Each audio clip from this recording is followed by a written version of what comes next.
What if this Saturday you could drive up to your childhood home and pick up your 6-year-old self so the two of you could spend the day together? What would that be like?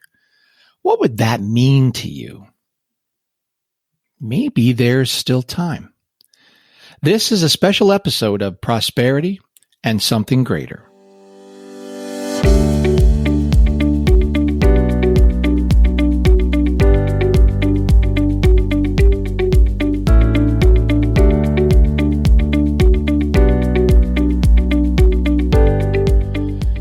This is the second episode in a 3-part mini-series of Prosperity and Something Greater entitled Your Inner 6-Year-Old Change Your Life Forever. About 10 years ago, I became inspired by the author Hermann Hesse, the remarkable German author. And you might remember that Dan Buettner actually recommended his book, Journey to the East, in episode 8 of this podcast. Hesse is one of my favorite authors, if not my favorite. And in reading his autobiographical writings so long ago, I had read a story about some time he spent up in the hot springs at the spas there in the German mountains. And he talks about how he moved into a hotel and was, really happy there and was taking the spa treatments and just enjoying his extended holiday. I think he did it quite a bit for his health. He tells about how one day a neighbor moved in the hotel room beside him. And he described the fellow as being, let's just say, noisy. All kinds of noises. He talks about every bodily function you could hear and on and on. And Hesse becomes obsessed with this guy because the walls are paper thin and he can hear absolutely everything. And he starts to hate him. I mean, really hate him to the point where he wanted to kill him. And he thought, well, this isn't going to work. So he did this exercise and he decided he was going to, and it took him a month to do this. He did it this carefully and slowly. He was going to regress that man, this objectionable person in the room beside him, back down to finally getting to when he was just born as a beautiful, pristine, perfect little baby. And imagine what had happened to this fellow in his whole life that had culminated in him being this unfortunate guy right beside him in the hotel. And he did this.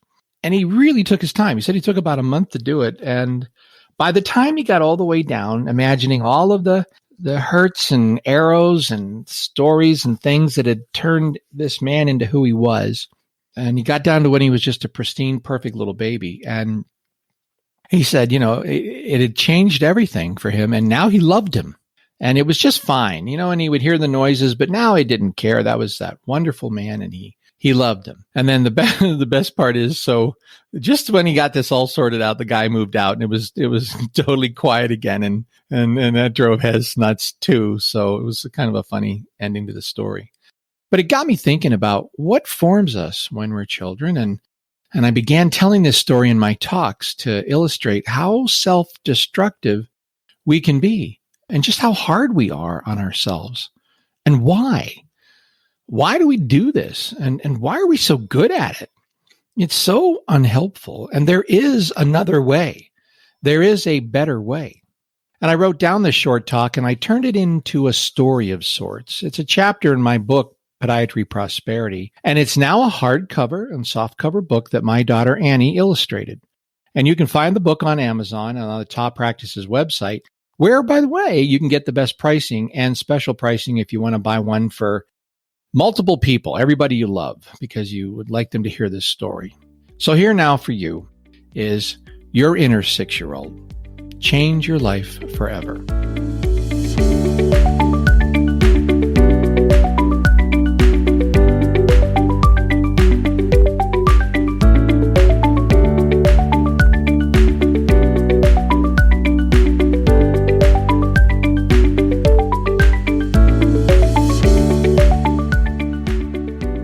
Life can be complex, frustrating, and difficult, or simple and blessed. Sometimes it seems like they are both at the same time. So much depends on your inner life and mindset.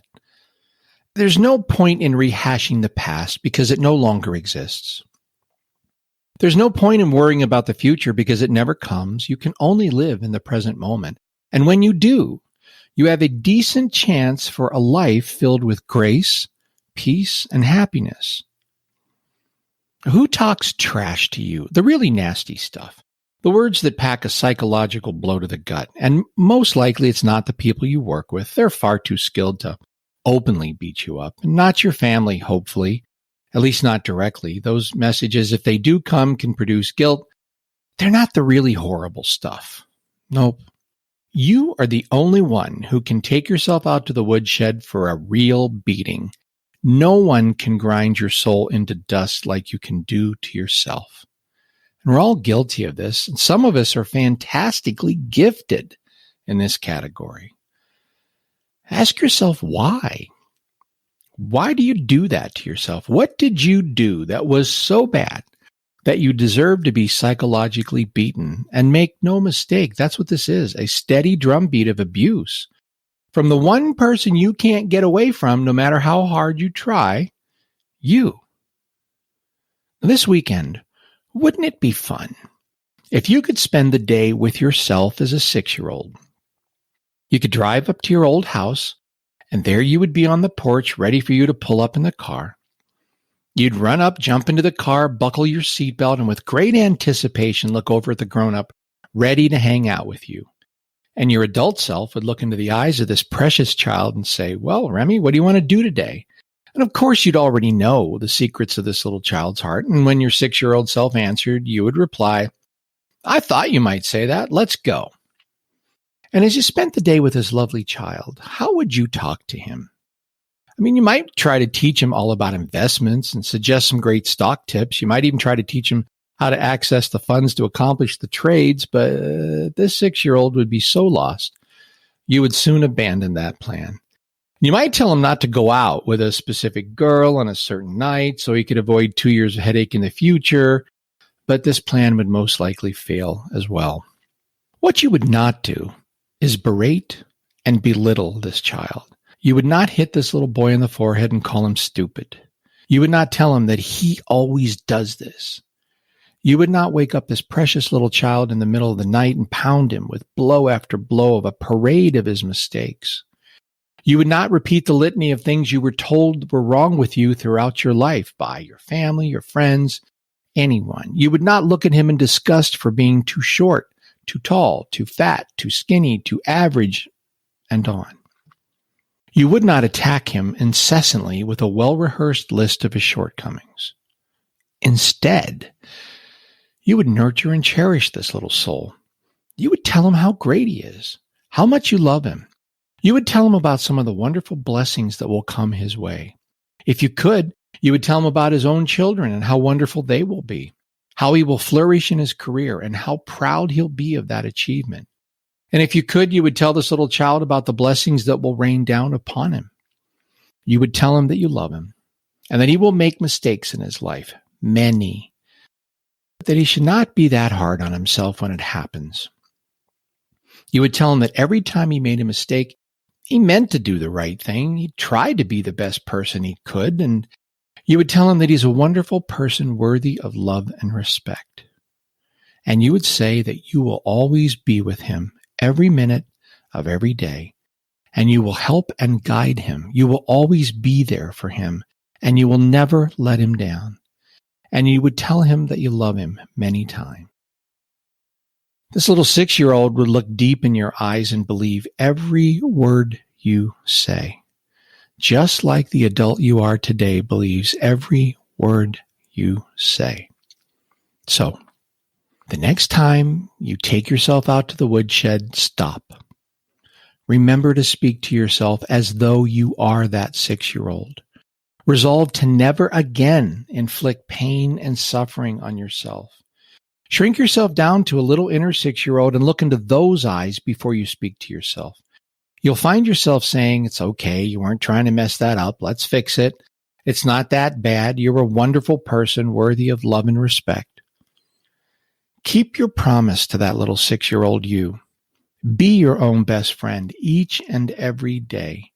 Nurture your own spirit and mind and body. Turn to yourself as your number one source of support.